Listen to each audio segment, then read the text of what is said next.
বন্ধুরা, আমি আজকে বাটার গার্লি এগ বানাবো। বাটার দিয়ে দিলাম 1 চামচ,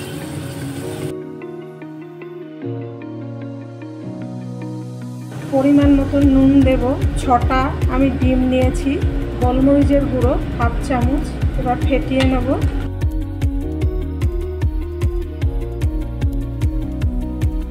এবার ডিমটা ফেটানো হয়ে গেছে, দিয়ে দিলাম। আপনারা, আমি 6টা ডিম নিয়েছি, 3টে নিয়েও করতে পারে, 2টো নিয়েও করতে পারে, 4টে নিয়েও করতে পারে। কম হলে অসুবিধা নেই, আর বেশি হলেও অসুবিধা নেই।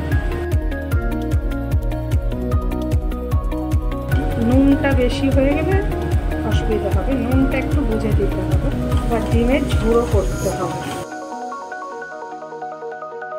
আর ডিমটা হালকা ভেজে নিতে হবে, একদম লাল করে ভাজলে হবে না। ভাজা হয়ে গেছে আমার, বেশি ভাজলে ভালো লাগবে না, শক্ত হয়ে যাবে। সফট যাতে হয় হালকা করে ভাজতে হবে ডিমটা। ডিমটা ভাজা হয়ে গেছে, ওভেনটা বন্ধ করে দেবো। কড়াইটা গরম হয়ে গেছে, বাটার 1 চামচ আবারও দিয়ে দিলাম।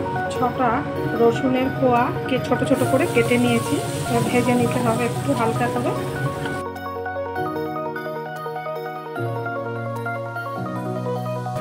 গোলমরিচের গুঁড়ো দেব 1/2 চামচ, কর্নফ্লাওয়ার 1 চামচ। এবার ভেজে নিতে হবে।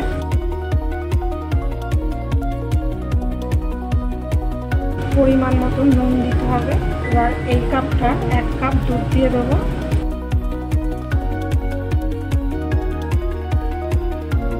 এবার জাল হবে দুধটা জাল হয়ে গেছে। 1/2 চামচ চিলি ফ্লেক্স দেবো, ধনেপাতা দেবো, ম্যাগি মশলা দেবো, 1 প্যাকেট ম্যাগি মশলা দিলাম। ডিমটা ভেজে রেখেছিলাম, ডিমটা দিয়ে দিলাম।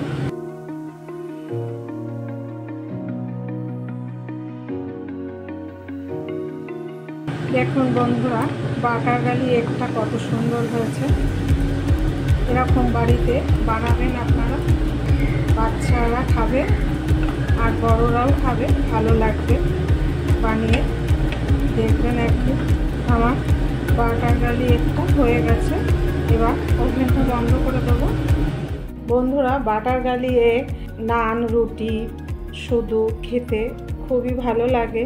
আর যদি রেসিপিটা ভালো লেগে থাকে, লাইক, শেয়ার, সাবস্ক্রাইব করবেন। পরের দিনের একটা নতুন রেসিপি নিয়ে ফিরে আসবো। ভালো থাকুন, সুস্থ থাকুন।